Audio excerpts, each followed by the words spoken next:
الحمد لله على المكسب، الحمد لله على الفوز، الحمد لله على الثلاث نقاط. الكرة بتاعت كريم ندفد دي كان في ناس هتفطس مننا.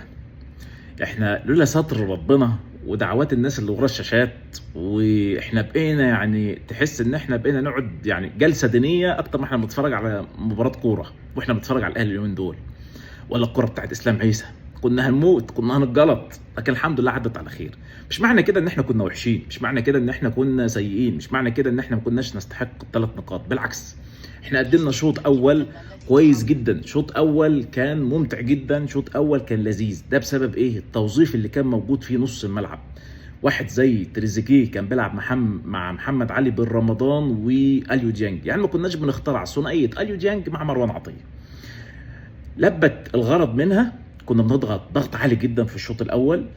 اللعيبه ما سكتتش الا لما جبنا الجون بعد اول تلت ساعه، وخلقنا اكتر من فرصه. يعني الحظ كان واقف برضو معانا، كان واقف ضدنا.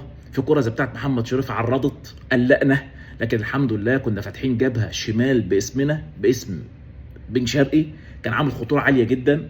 الجون الاولاني اللي جه عن طريق تريزيجيه، اللمسه السريعه، التحرك بدون كوره، القرار الصح ان انت تصوب وتخدمك فيها، فجبنا جون وتقدمنا. كان في بقى بعض الفرص الخطيره اللي كنا ممكن نقدر ان احنا نزود منها الاهداف بتاعتنا، ان احنا نظهر بشكل احسن من كده كتير جدا، ونترجم الاداء الكويس اللي كان موجود في الملعب ونطمن واحنا قاعدين بنتفرج. بس ما حصلش نصيب. يعني عندك كوره محمد علي بن رمضان اعطاها مثلا ل كانت هجمه مرتده، اعطاها لطاهر محمد طاهر، يعني تحس طاهر كان فاتح قوي بره.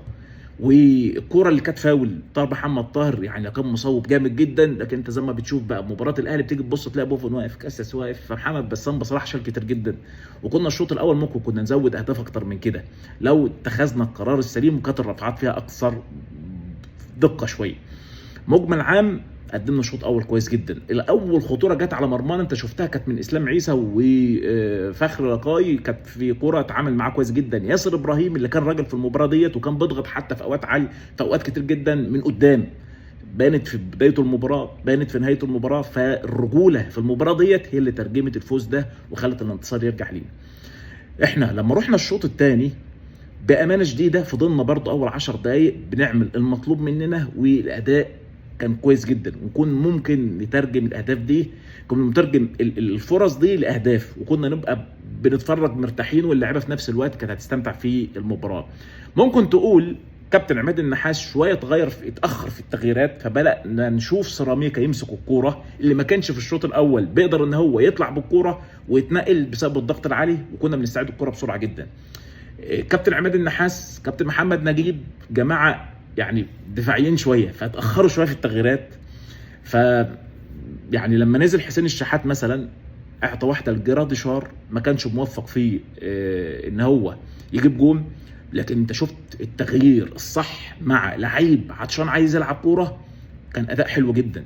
واحد زي عمر كمال نزل، يعني انت بقيت بقى بص اللي كنت بتستغفر فيه وبتقول الحمد لله، بدات تقول يا عم الله يسامحك، يا عم الله يهديك. فيعني محتاج يعني عمر كمال يراجع نفسه. كوره كانت حسين الشحات هجمه مرتده، كان ممكن عنده خيارات كتير جدا، لكن نقدر نقول ان شاء الله القادم افضل باذن الله. ما اتحسبتش، حسبي الله ونعم الوكيل منك يا مجد، يا طارق مجد ده. ومشكله الفار، انت بتتكلم يعني احنا بنحارب حظ وبنحارب حكام وما تعرفش عايز ايه تاني. الحمد لله الحمد لله. لكن مجمل عام بامانه شديده الاهلي كان كويس جدا، خلقنا فرص كتير جدا في المباراه. زي ما قلنا كنا ممكن نفطس في كوره زي بتاعت اسلام عيسى ولا كريم ندفد، كنا بقى نخبط كف على كف وكان هيبقى المنظر مش حلو. لكن زي ما بنقول في مباراه قدمنا فيها شكل كويس جدا، بيجي فيها بعض الاخطاء، لكن زي ما بنقول يعني الحظ هيقف معاك برضه، يعني مش هتبقى الدنيا قافله معاك يعني. لكن نرجع ونقول كابتن وليد صلاح الدين بيقوم بدور كويس جدا الفتره الاخيره. قفلنا باب حاجات كتير جدا كانت مشتته اللعيبه وكانت مفرقه الدنيا وما كانتش حلوه. ظهر بعض اللقطات ما كانتش حلوه بعد المباراه من قفشه مع محمد الشناوي، واللعيبه كانت بتتجمع، فالكابتن وليد صلاح الدين ان شاء الله يعالج حاجات زي كده برضه. وبنقول المباراه الجايه مع حرس الحدود مباراه مهمه جدا، الثلاث نقاط مهمين جدا فيها ان احنا نقدم برضه في جدول الترتيب وما نبعدش لحد مباراه الزمالك ان شاء الله اللي مطالب ان احنا نهرسه. ومطالب ان احنا نأدبه، ومطالب ان احنا يعني ندعفل فيه. ده الفتره الحاليه قبل التوقف الدولي، قبل ما المدرب يجي الاجنبي. المدرب الاجنبي لو جه بدري ولعبنا ماتش الزمالك والله عادي، ما هتفرق معانا لعيبه كويسه جدا. محتاجه واحد يوظف اللعيبه كويس، وفي نفس الوقت اللعيبه تخاف، وفي نفس الوقت مدير الكوره يكون بيقوم بدوره، واللعيبه بتعرف مهامها وواجباتها وحقوقها. فنتمنى ان شاء الله التوفيق يكون من نصيبنا المباراه الجايه قدام حرس الحدود، والفوز يكون من نصيبنا.